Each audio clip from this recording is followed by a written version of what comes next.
Hello students, आज हम बात करेंगे चैप्टर 2 के बारे में। Theory based of accounting. Theory based of accounting में हमारा फर्स्ट टॉपिक है गैप। GAAP मतलब गैप। गैप में क्या क्या बताया गया है, गैप की फुल फॉर्म क्या होती है, इसके बारे में हम डिस्कशन करेंगे आज। और गैप क्यों लाया गया है, तो हम बात करेंगे आज। सबसे पहले gap, generally accepted accounting principal. Generally accepted accounting principal यानी कि जो पर्सन्स अकाउंटिंग का वर्क करते हैं उनके द्वारा सर्वमान्य सिद्धांत, ऐसे सिद्धांत जो अकाउंटिंग करने वाले हर पर्सन को मान्य होंगे। क्या वापस समझे आप लोग? गैप, GAAP, गैप यानी जनरली एक्सेप्टेड अकाउंटिंग प्रिंसिपल। ऐसे कॉमन प्रिंसिपल्स, ऐसे नियम, ऐसे सिद्धांत जो सभी के द्वारा अकाउंटिंग करते वक्त माने जाते हैं। हम टॉपिक पे आए, उससे पहले हम देखें समझे इसका। यानी कि हम बात करेंगे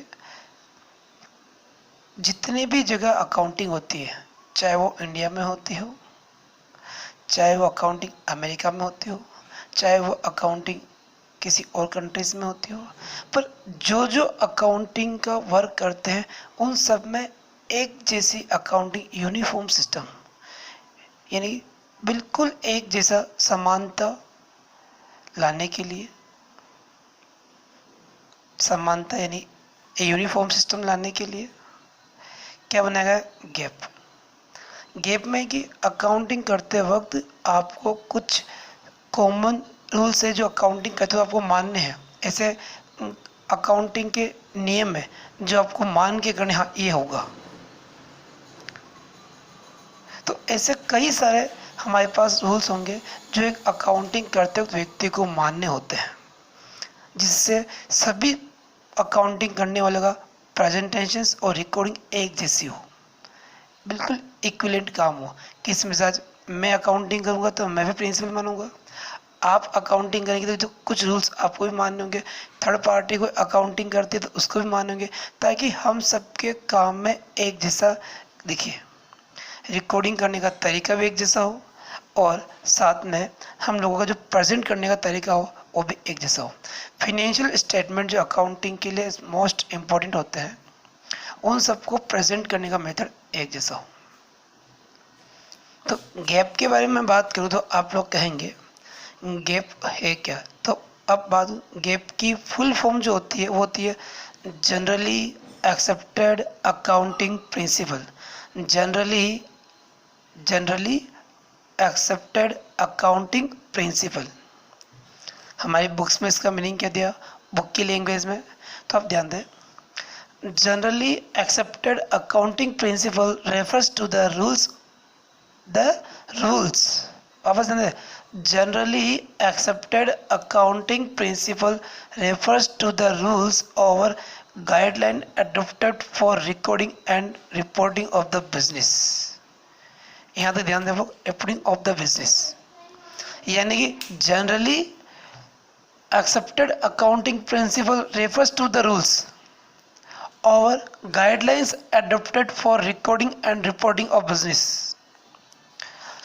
guidelines adopted for recording and reporting of the business, यानी कि हमारे अकाउंटिंग जो प्रिंसिपल्स है, हमें ये उसके कुछ नियम और कुछ गाइडलाइन जो अकाउंटिंग को लिखते वक्त हमें अपनानी है या रिपोर्टिंग ऑफ द बिजनेस को करना है। यानी कि हमारी गैप हमें ये बताता है कि जब आप बिजनेस की अकाउंटिंग को रिकॉर्ड करते हो, लिखते हो या उसको रिपोर्ट करते हो, प्रेजेंट करते हैं, तो उस टाइम कुछ नियम और कुछ गाइडलाइंस जो हमें एडॉप्ट करनी, हमें स्वीकार करनी है। क्या बताती कि आप अकाउंटिंग करते वक्त क्या क्या नियमों की पालना करेंगे, किन किन नियमों को फॉलो करेंगे, किन बातों को ध्यान में रखते हुए अकाउंटिंग करेंगे। अकाउंटिंग को रिपोर्ट करते हैं, बिजनेस में हम लोग किसी चीज़ को एक्सप्लेन करते हैं, तो हमें किन किन नियमों को ध्यान में रखते हुए और कुछ गाइडलाइन को स्वीकार करते हुए क्या करना है, अकाउंटिंग करनी है। तो ये ध्यान रखिए। फिर आगे क्या लिखा है, नेक्स्ट क्या लिखा है ना, in order to bring uniformity in the preparations and the presentations of the financial statement, कि in order to bring uniformity in the preparations and presentations of the financial statement। जब हम बैलेंस शीट बनाएंगे, जब हम trading account बनाएंगे, trading account, P&L account और balance sheet तैयार करेंगे या उसको किसी के सामने प्रेजेंट करेंगे, तो उस टाइम हम सबकी बैलेंस शीट एक जैसे दिखनी चाहिए। जितने भी अकाउंटेंट हैं उन सब में क्या होनी चाहिए, समानता होनी चाहिए। तो उनको प्रिपरेशंस को तैयार करने के नियम और उनको प्रेजेंट करने के नियम क्या में समानता होनी चाहिए, एक रूपता होनी चाहिए। तो कुल मिला के गैप में हमें ये बताया गया है कि अकाउंटिंग करते वक्त सामान्यतः किन किन नियमों को हमें पालन करना है, किन नियमों को हमें फॉलो करना है, और फॉलो करते हुए हमें अकाउंटिंग करनी है, क्या करनी है, अकाउंटिंग करनी है। और अकाउंटिंग को प्रेजेंट करना है या उसको तैयार करना है, उस टाइम जो जो नियम अपनाए जाएंगे वो क्या कहलाएंगे, गैप कहलाएंगे। सबसे अच्छी बात यह है कि गैप में जो हमारे पास है उसमें ये क्लियर लिखा गया कि गैप जो है वो केवल सामान्य नियम है जो अकाउंटिंग करते वक्त अपनाए जाने चाहिए।